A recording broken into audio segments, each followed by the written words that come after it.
Ladies and gentlemen, please join me in standing as we acknowledge the arrival of His Excellency Dr. Mohamed Irfaan Ali and Secretary of State, U.S., Marco Rubio. Please remain standing.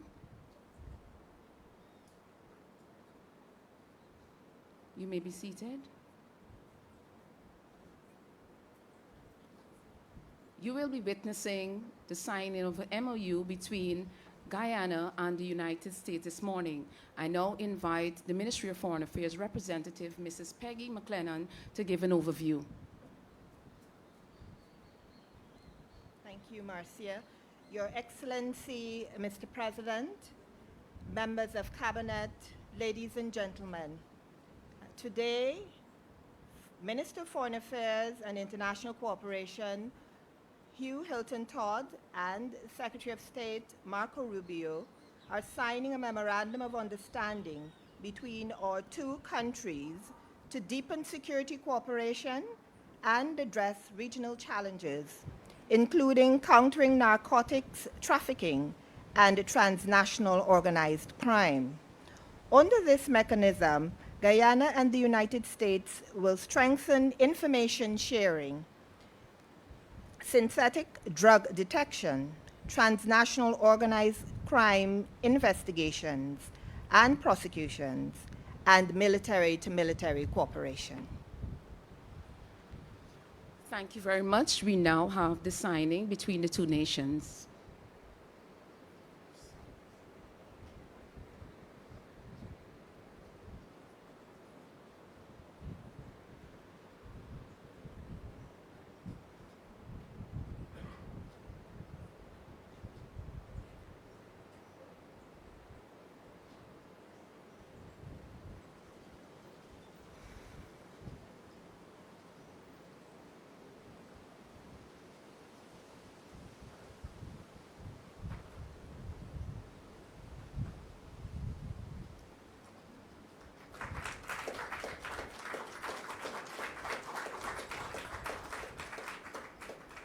Thank you very much. I now invite His Excellency to address us.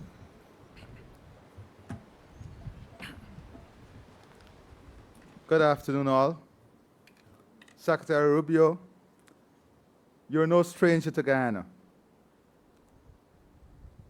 Secretary Rubio has been and continues to be a strong advocate for Guyana's development, democracy, and peace.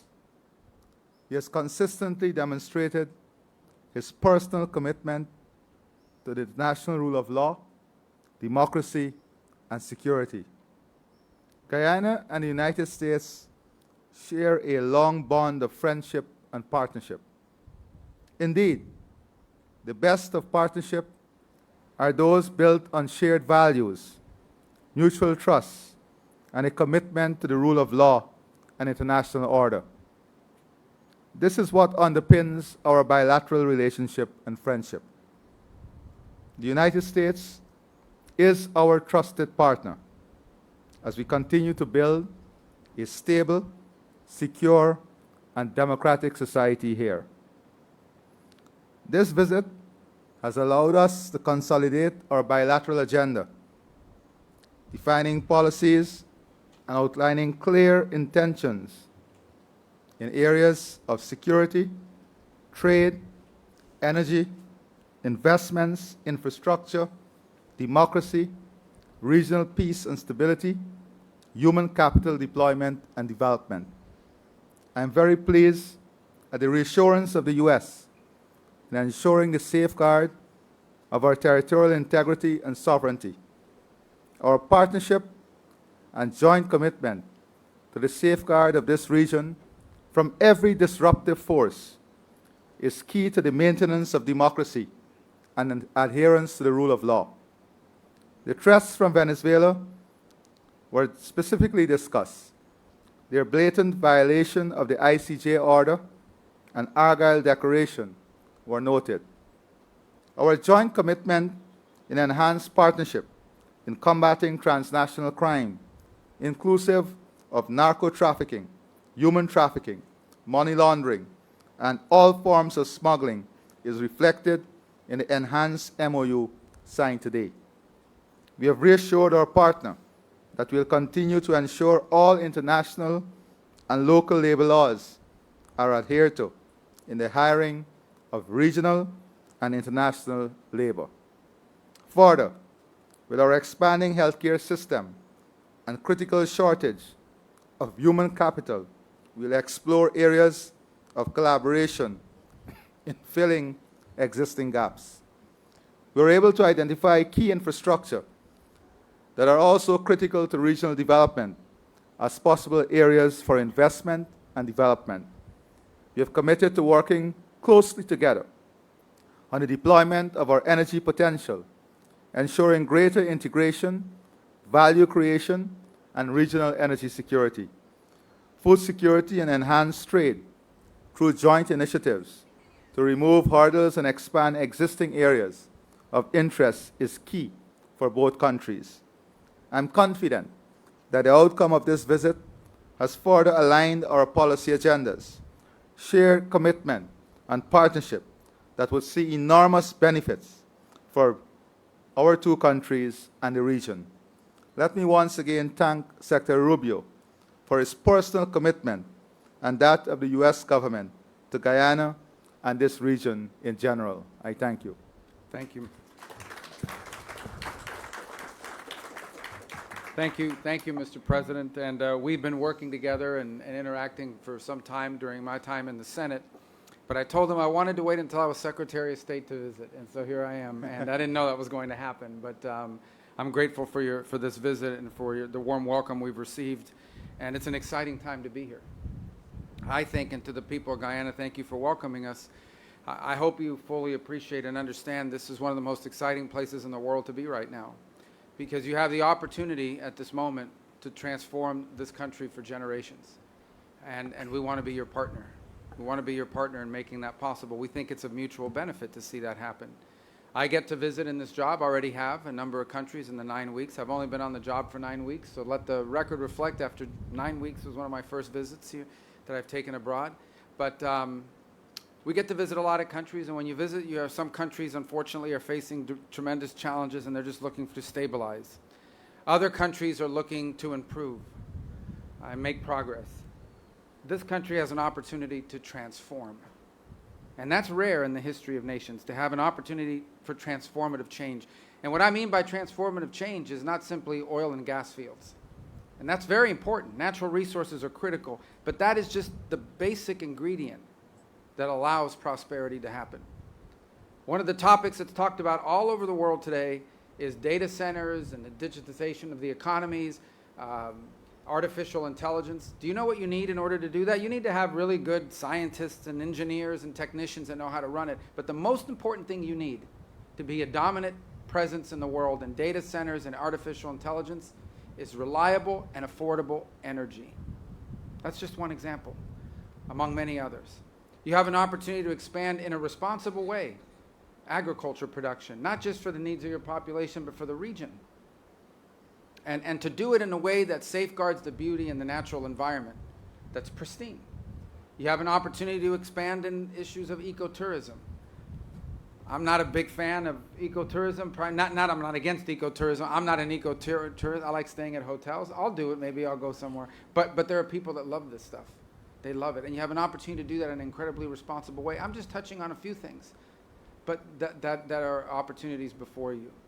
And that shared prosperity for your country that will come as a result of that is transformative.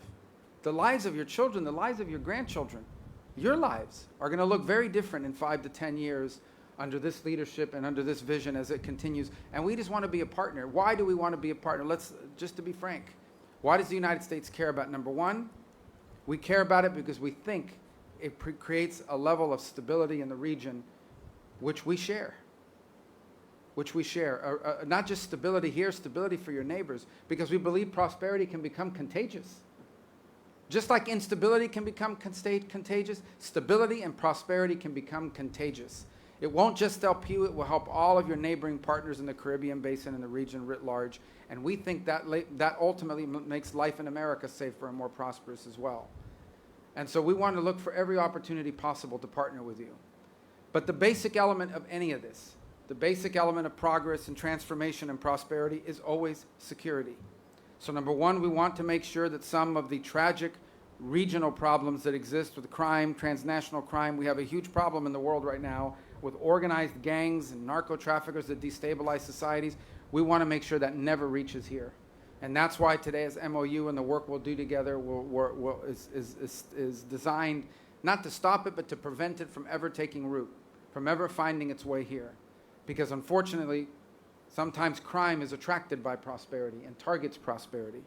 And the other are regional threats. The regional threats based on illegitimate territorial claims by a narco-trafficking regime. And I want to be frank, and I've said this during my time as a senator, and I have full confidence in saying it now as the Secretary of State. There will be consequences for adventurism.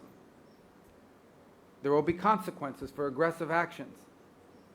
And that's why our partnership in that regard will be important. That is not what we want to be a feature of our relationship, but it is a necessity of our relationship because you have a very difficult challenge on your hands with a dictator that's making illegitimate territorial claims. And so you have our full commitment and support.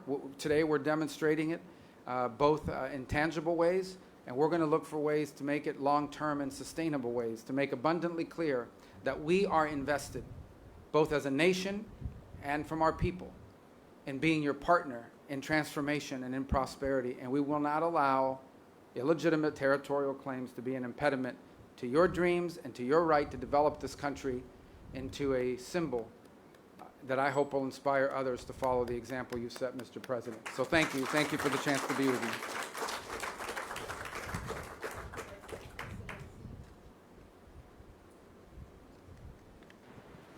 Thank you very much, Excellency and Secretary Rubio.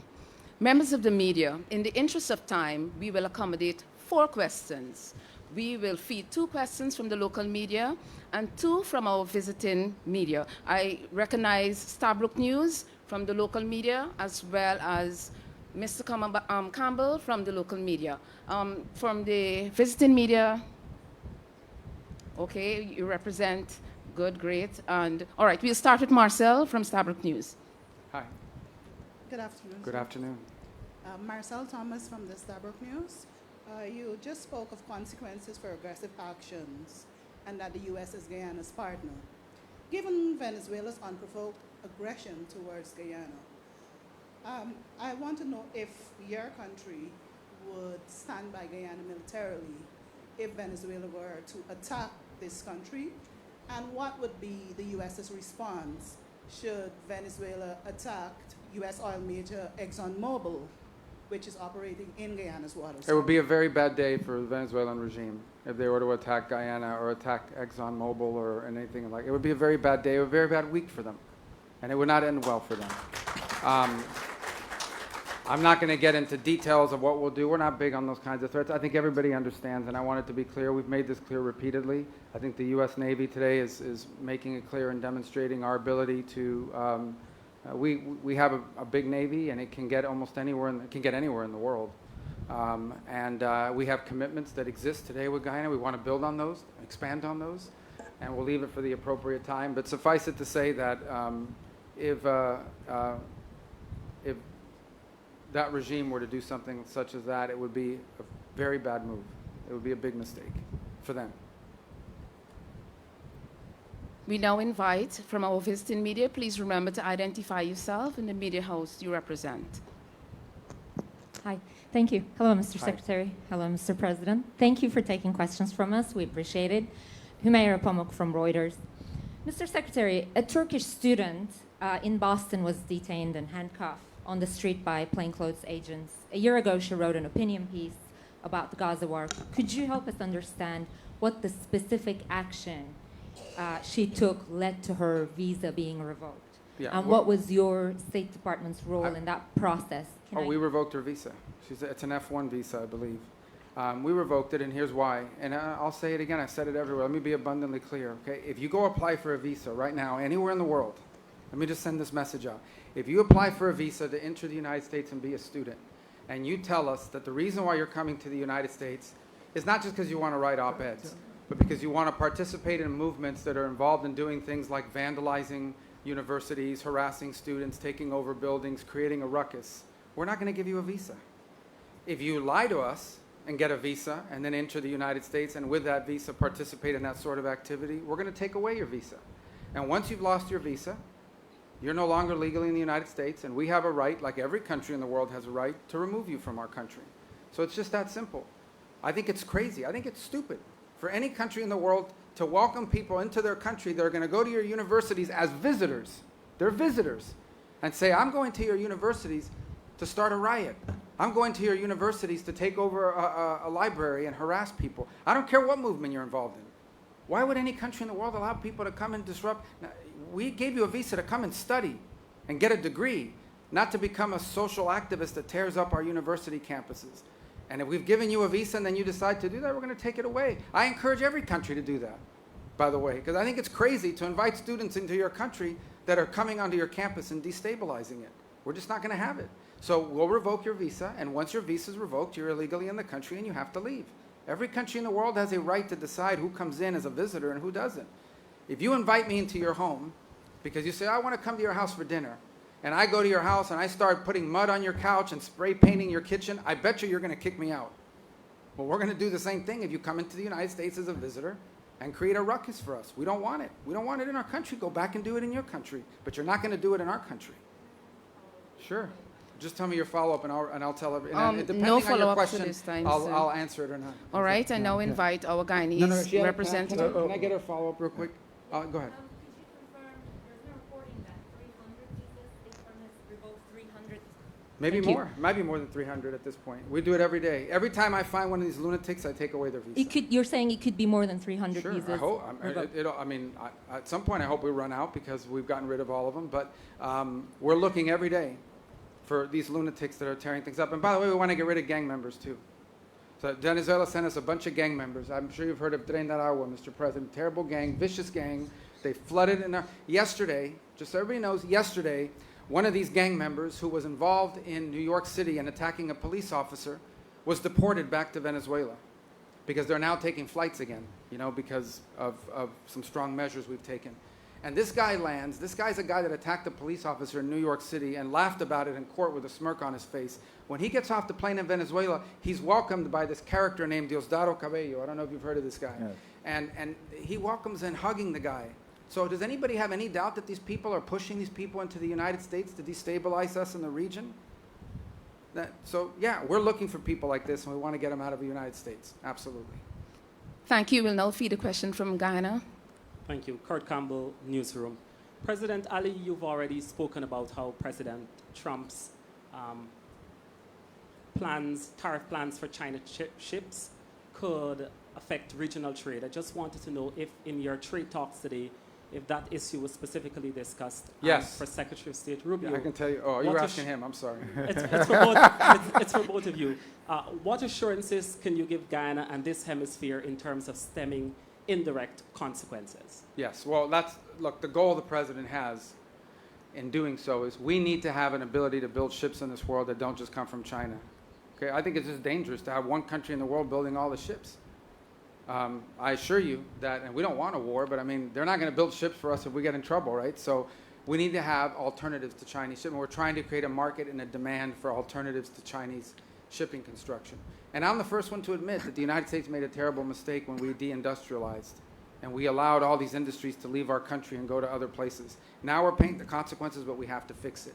So I do believe, I can't speak, the trade portfolio does not belong to the Department of State, but I do believe that we will take this back because we've heard this not just here, Mr. President, we've heard it throughout our visits here in the Caribbean, and we're going to take it back and explain to those who are in charge of trade policy that there are some implications to applying it to certain nations who are partners and who are seeking to develop their economies in ways that I think serve the national interest of the United States, not to mention the national interest of our partner nations, and see what can happen. So I can't make a commitment to those exemptions because that's not something we handle the Department of State. What I can commit to is that I will most certainly raise this issue as a recurring issue in multiple places, that it would have a real, detrimental effect on economic development. Maybe in 10 years it won't be an issue because there's been some diversification, maybe in 5. But right now, it would be problematic. That message I'll take back to Washington and to my colleagues that are handling the trade portfolio, and and we'll see how the president decides to proceed. But rest assured, we will take that message back. Yeah, just to echo the sentiments that, yes, we did discuss it, and the region would have raised it also. But the Secretary Rubio, as he said, would take this back and to see whether there can be any special initiative for the region, given our specific circumstances. But let me say also that we have a responsibility to our friends. The U.S. is a great friend of ours. The U.S. would have made it very clear that they're ready to stand by us in our development, in our economic expansion, in our security, and in our defense. And I would say very boldly that such friends must have some different and preferential treatment, because a friend who will defend me when I need a friend to defend me must be a friend that enjoys some special place in our heart and in our country, and that will be the case. Thank you.